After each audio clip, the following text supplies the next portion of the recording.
chờ nó nè ô hột mình thằng hot đâm mà mông sai nên nóng không anh tự ở mông sai rốt mà bị khăng hơi không nó là hot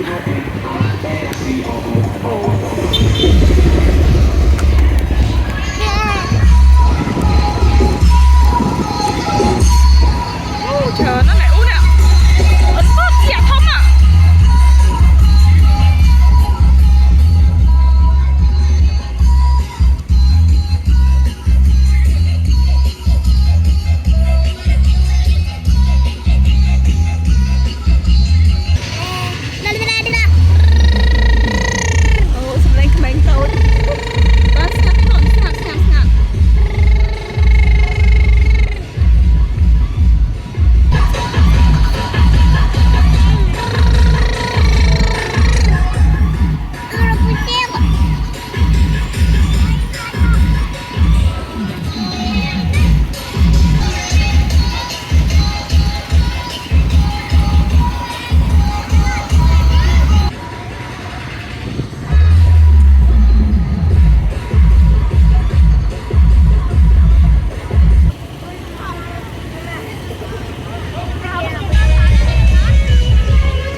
nó bong bong trâu rồi vậy